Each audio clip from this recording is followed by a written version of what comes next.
Laws and Citizens United have made our elections about money rather than ideas or talent. And the voices of average Americans are increasingly being drowned out in a system that looks unresponsive at best and rigged at worst. Then there's this. For 200 years, politicians of both parties have resisted the temptation to use a temporary hold on power to pass laws to make that hold on power permanent. No more. The last decade has ushered in an era where there are more aggressive and extreme forms of voter suppression that are being passed into law. Voter ID, ending early voting on days where Democrats tend to vote more, moving polls, making it harder for poor people to get there, cutting the number of voting machines in certain areas to create longer lines, purging the voter rolls, goofy sham presidential commissions. We've seen it all. And I've said it before. In even more colorful language. So I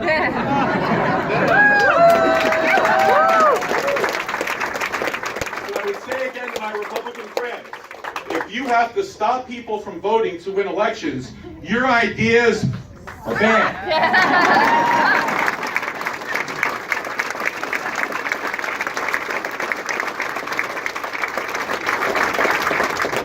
See how disciplined I can be? In Washington, I'll fight for a voter bill of rights so that everyone can vote easily and be assured that their vote will count. Because if we continue to allow our democracy to erode for the sake of partisan advantage, we soon won't have a democracy at all. Finally, our third crisis, Donald Trump. They're not booing, they're saying Donald. Okay. Let me be clear. I did not vote for Mitt Romney or John McCain. I didn't like their policies, and I did not like the direction they wanted to take the country. But they were both honorable men, and they would both serve respectably as President of the United States. But Donald Trump is different. He's unlike anything we've seen before in modern American history. And I think it's important to spell out exactly what we're facing. Because sugarcoating this and pretending it doesn't exist is not going to help us solve this problem. He's aggressively hostile to the environment. He has yet to find a poison that he doesn't want to pour into our streams and into our air.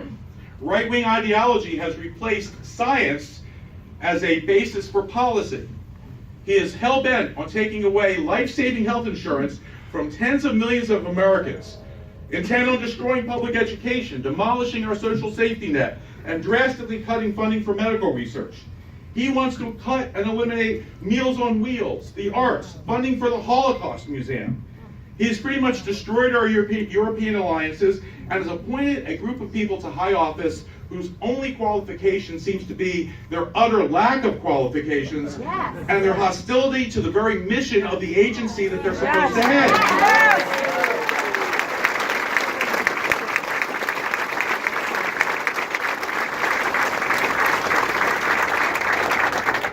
But comparatively speaking, these are his good qualities. Because even before we get to policy, we have to face the fact that in terms of temperament, character, intellect, and psychology, he has proven himself totally unfit to be President of the United States. He is a narcissist, a bully, a braggart, juvenile, and mean. He encourages violence against protesters, the press, and his political opponents. He has debased the office and made us, at the same time, both a laughingstock and a source of profound terror around the world. He attacks and legitimizes any check on his power, including a free press, independent judiciary, the rule of law, and even the concept of truth itself. He tweets obscure and bizarre conspiracy theories. And while leaders of both parties reject outright racists and bigots, Donald Trump hires them to be his top advisors. And whereas our previous president respected strong women, Donald Trump mocks them, grabs them, and makes policies affecting women without any women in the room.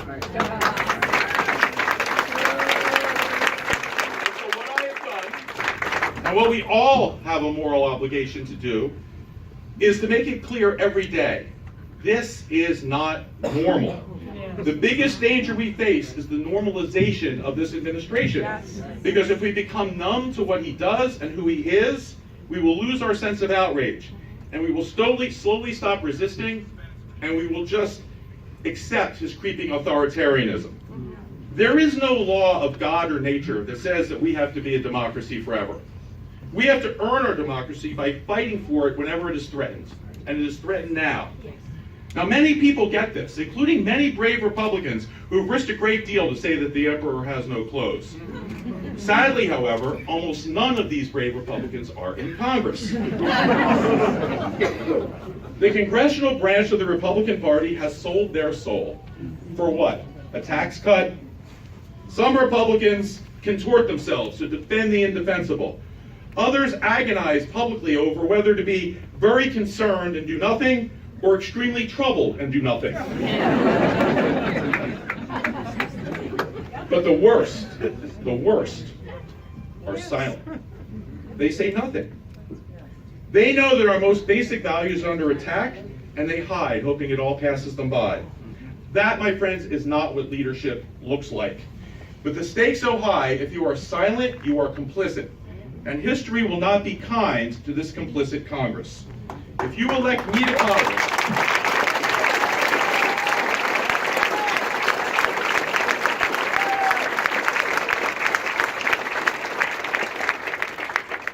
if you elect reporters who write stories that he doesn't like, I will not be silent when Donald Trump tweets without evidence that President Obama was sick for tapping my wires. I will not be silent when President Trump fires the FBI director to stop his investigation into crimes ranging from obstruction of justice to treason.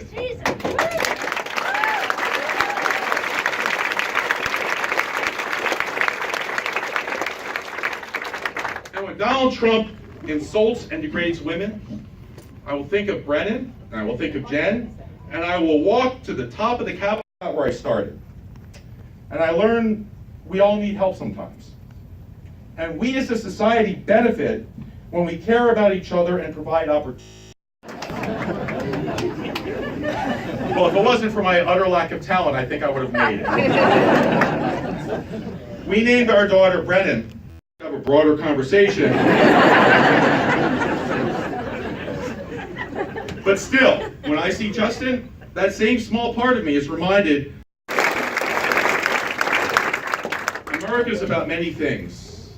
But I think if I had to narrow it down to a single word, I think at its core, America is about, every time I say her name, a tiny part of me is reminded of his commitment to fairness and progress and to his love of what is best about America that are so poor.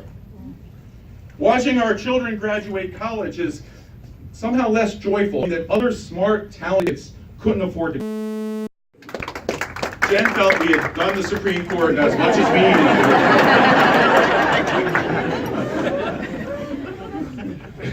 to. She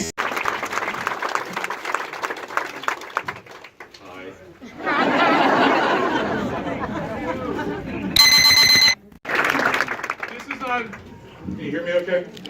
This is not a decision I've come to lightly or easily.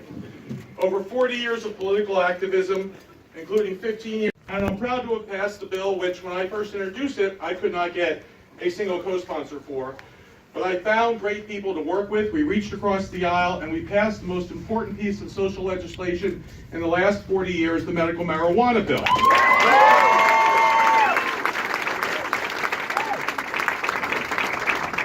This law will save thousands of lives every year, both through the direct medicinal benefits as well as the dramatic reduction in opioid deaths we've seen in other states that have similar protocols. But this law will not only ease suffering, it will usher in a huge new industry in Pennsylvania, which will create thousands of jobs and brings hundreds of millions of dollars to the Pennsylvania coffers to help Pennsylvanians live better lives.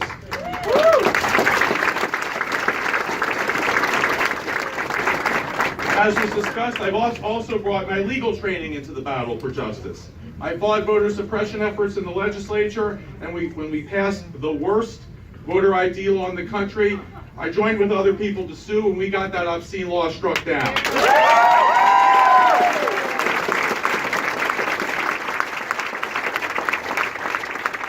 and when the legislature passed the law that said the NRA could sue any municipality that tried in any way to keep their citizens safe.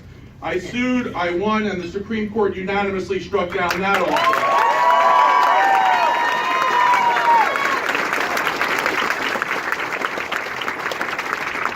Proud to be a leader in efforts to resist the current administration, Donald Trump.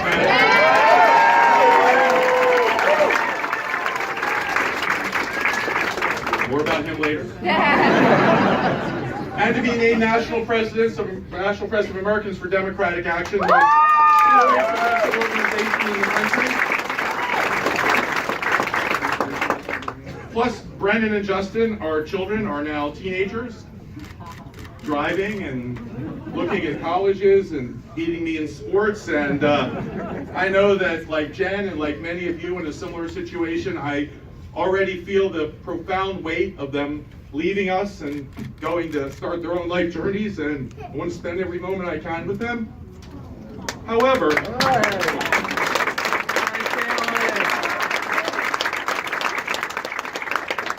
I had to weigh this against the unique situation our country finds itself in.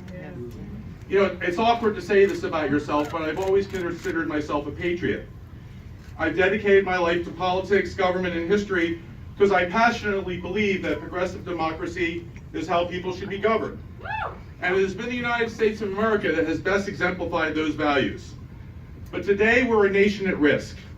There are many critical issues to deal with: immigration, climate change, foreign conflicts. But there are three crises that we face right now that I think go to the heart of who we are as Americans. They threaten everything that we have fought for the past 2.5 centuries. Our first crisis is economic. We are increasingly becoming a nation divided by economic station. The top 1% of Americans have 40% of this nation's wealth. The bottom 4/5, just 7%. The average CEO used to make 50 times what their average worker made. Now they make almost 400 times what that worker makes. A minimum wage worker lives deep in poverty and has not seen their wages go up in 11 years. And the person who theoretically gets tips and therefore gets the tip minimum wage, do you know what that is federally now? It's $2.13 an hour, and it hasn't gone up for almost a quarter of a century. Hardworking people are seeing their jobs being lost to outsourcing and innovation with no realistic options as to what to do next. Average Americans increasingly can't afford college for their kids and have to work 2 jobs to get by. The middle class in our area has shrunk from 59% 30 years ago to 39% now as more and more people fall into poverty. This isn't just happening. It is a direct result of policy choices we've made. And every one of this administration's policies designed to make these trends even worse. A society where so few flourish, while so many struggle, is unsustainable. And further, it's immoral. There are a few relatively simple things that we can do to ensure that everyone has a decent life. First, is it really consistent with the American dream for people to work full-time, hard jobs, and live deep in poverty? I've introduced legislation in Harrisburg that would raise the minimum wage to a livable $15 an hour.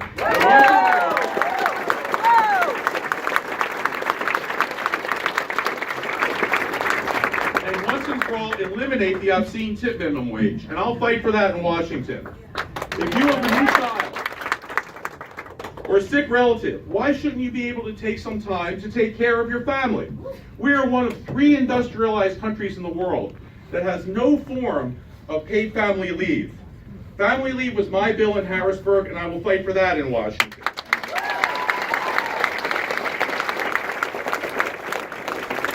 Why should parents agonize because they can't send their kids to college? And why should we as a society waste all of that talent and potential? It's time for America to join much of the rest of the world and create a cost-free college option for kids who want nothing more than to better themselves and serve their country.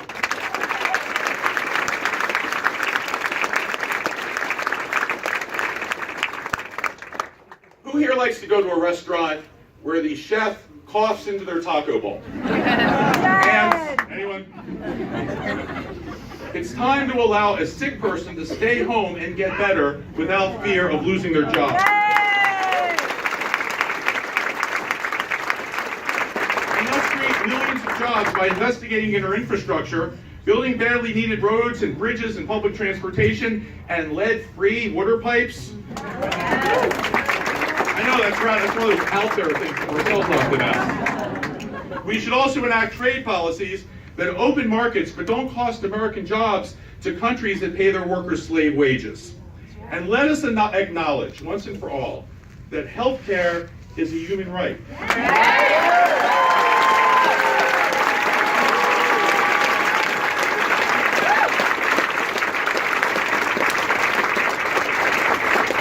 It is hardly a radical proposal to say that when you get sick, you should be able to see a doctor, and you should be able to get medicine to make you better if it's available. And the only way to guarantee that that human right is something that everyone has access to is a single payer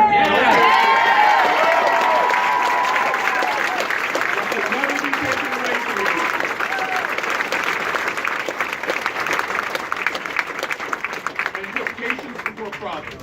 If we do these things, create good jobs, make those jobs pay, make sure you can get health care, make sure that you can educate your kids, we will make the lives of all Americans livable, and the Koch brothers will still be able to afford to go out for their birthday.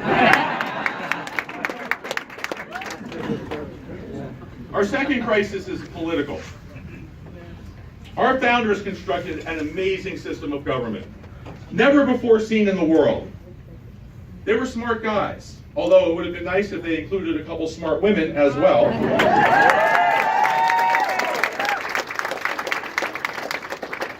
But in recent years, increasingly aggressive gerrymandering, as was discussed previously, has made most of our elections non-competitive.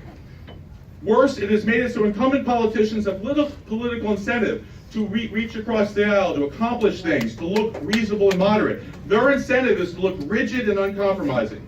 That's why we can no longer work together. That's why Washington is no longer in the business of solving problems. There is no greater example of the evils of gerrymandering in this country than the district you are standing in right now.